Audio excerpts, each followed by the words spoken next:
పవన్ కళ్యాణ్ గారు ఒక్కసారిగా నిశ్చేష్టుడయ్యారు అని చెప్పాలి చంద్రబాబు గారి విషయంలో. ఆయన విజన్కి, ఆయన ఆలోచనకి, ఆయన మాటలకి మంత్రముగ్ధులైపోయారు, ఫిదా అయిపోయారనమాట. అందుకే ఆయన ఏం చెప్పారు, 2014 నుంచి కూడా అందుకే నేను ఒక విజనరీ ఉన్న నాయకుడు కావాలని మీకు సపోర్ట్ చేస్తున్నాను అన్నారు.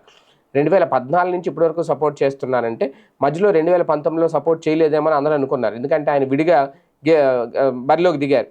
మేబీ అప్పుడు గెలిచుంటే కలిసి ఉండేవారేమో, గెలిచిన తర్వాత సపోర్ట్ చేసి ఉండేవారేమో ఒక రకంగా. కానీ గెలవలేదు కాబట్టి అలాగే ఉన్నారు. 2024 ఎన్నికల ముందు కలిసిపోయారు. ఇప్పుడు అదే అంటే అప్పుడు ట్రయాంగిల్ ఫైట్ అని అనుకున్నారు అందరూ 2019లో.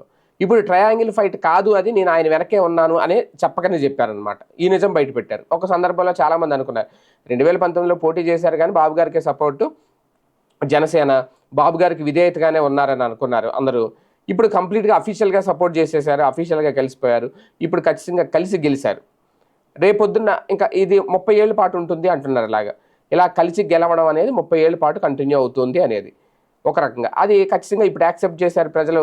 రేపు నుంచి కంటిన్యూగా యాక్సెప్ట్ చేస్తారా? ఎందుకు అంటే 2019కి ఇప్పటికి 2024కి తేడా ఏంటి జనసేన విషయంలో? 2019లో చాలామంది యువత ఓట్లేసే సమయంలో వాటికి ఓటు హక్కు లేదు వాళ్ళందరికీ. అప్పుడు అంటే అందరూ 17 ఏళ్ళు, 17.5 ఏళ్ళు ఇంకా ఓటు హక్కు సంపాదించుకోలేని వాళ్ళు ఎక్కువగా అప్పుడు ఉన్నారు. వీళ్ళందరికీ ఓటు హక్కు లేదు అని చెప్పి అప్పుడు అందరూ వెటకారం చేశారు పవన్ కళ్యాణ్ గారిని. ఒక్కసారిగా వాళ్ళందరికీ ఓటు హక్కు వస్తే ఎలా ఉంటుందో 2024లో చూపించారు. మొత్తం అప్రతిహాత విజయం అంటారు దాన్ని. 21 స్థానాల్లో 21 స్థానాలు గెలుపొందాడు, 2 ఎంపీ స్థానాలు గెలుపొందాడు. అది ఒక భారీ విజయం, అప్రతిహాత విజయం అనమాట.